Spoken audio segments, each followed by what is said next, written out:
Hello good people, kami punya informasi menarik nih, ditonton terus ya. Sebelum lanjut ke materi, perkenalan dulu nih. Kami dari program studi D3 Rekam Medis dan Informasi Kesehatan dari Sekolah Tinggi Ilmu Kesehatan Sabta Bakti Bengkulu. Kelompok kami beranggotakan 5 orang. Yang pertama ada Kakak Rahmatita, yang kedua ada Tante Rektarina, yang ketiga Nidia Aulia Rismana, yang keempat ada Rama Dwi Saputra, yang kelima ada Rangga Pradana. Di sini kami akan sharing tentang implementasi coding diagnosis penyakit menggunakan ICD-10. Kalian tahu nggak sih apa itu coding? Salah satu kegiatan di Balai Rekam Medis adalah kodifikasi, yaitu suatu kegiatan yang mentransformasikan diagnosis, penyakit, dan masalah kesehatan lainnya dari kata-kata menjadi sebuah bentuk kode yang memudahkan penyimpanan retrieval dan analisis data. Perekam medis dan informasi kesehatan atau PMIK mampu memberikan kode penyakit pada diagnosis pasien dengan menggunakan ICD-10. ICD-10 adalah International Statistical Classification of Disease and Real Health Problems, yaitu sistem penggolongan penyakit dan masalah kesehatan lainnya secara internasional yang ditetapkan menurut kriteria tertentu yang mempunyai tujuan dan kegunaan tertentu. Tujuan dalam penggunaan ICD-10 yaitu digunakan untuk menerjemahkan diagnosa dan masalah-masalah kesehatan lainnya dari bentuk kata ke dalam kode alfanumerik untuk mempermudah dalam segala hal sebagai berikut. Yang pertama, mempermudah sistematika pencatatan. Yang kedua, mempermudah dalam menganalisa data. Yang ketiga, mempermudah interpretasi dan perbandingan data kematian, kesakitan, atau bisa disebut mortalitas dan morbiditas pada setiap negara atau daerah dalam waktu yang berbeda. ICD-10 terbagi menjadi 3 volume. Yang pertama, daftar tabulasi. Yang kedua adalah instruksi manual. Yang ketiga, indeks alfabetik. ICD-10 terdiri dari 3 macam. Yang pertama, itu adalah ICD-10 volume 1 atau disebut dengan tabular list, yaitu merupakan himpunan atau kumpulan klasifikasi diagnosis itu sendiri yang dikategorikan kelompok kategori sehingga mempermudah dalam pemilihan subkategori dan perhitungan statistik. Chapter pertama, A00 sampai B99, penyakit infeksi dan parasit tertentu. Chapter kedua, C00 sampai D48, neoplasma.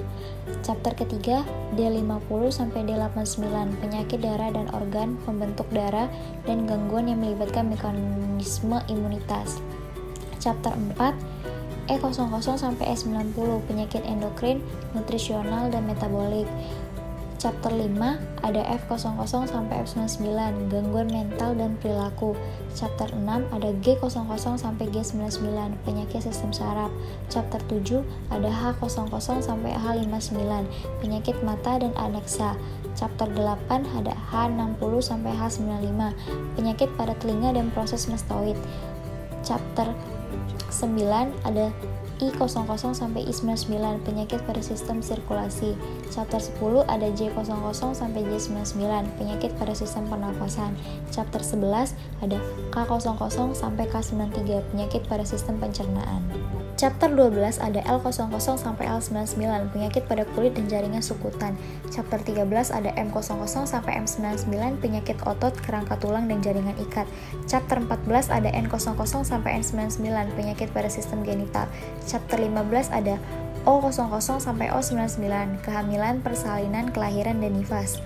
Chapter 16 ada P00 sampai P96, kondisi tertentu dalam periode perinatal. Chapter 17 ada Q00 sampai Q99, malformasi, deformasi, dan abnormalitas kromosal yang kongenital.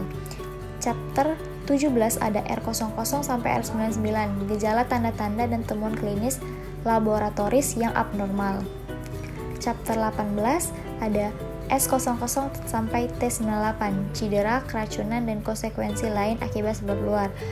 Chapter 19 ada V01 sampai Y98, penyebab luar kesakitan, kematian. Chapter 20 ada Z00 sampai Z99, faktor-faktor yang mempengaruhi status kesehatan dan kontak fasilitas pelayanan kesehatan. Chapter 22 ada U00 sampai U89, kode untuk tujuan khusus.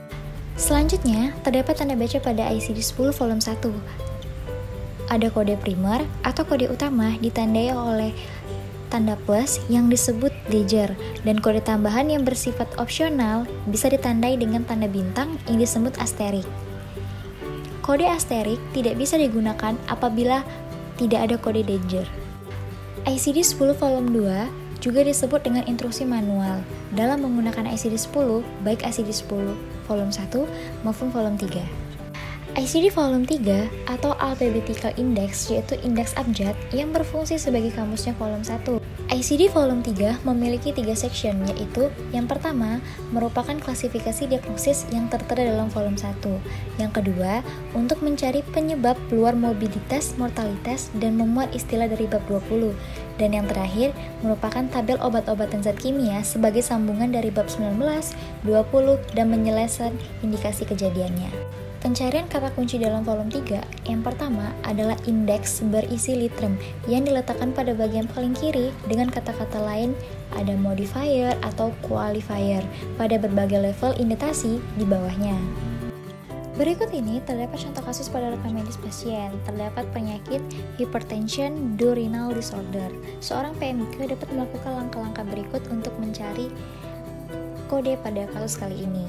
Yang pertama itu tentukan literemnya. Literem pada kasus kali ini adalah hypertension. Selanjutnya, cari modifier. Modifier pada kasus kali ini adalah due to. Selanjutnya, yang terakhir, itu yang menjadi qualifier pada kasus kali ini adalah renal disorder yang berkode I15.1. Sekian penyampaian materi dari kelompok kami. Terima kasih.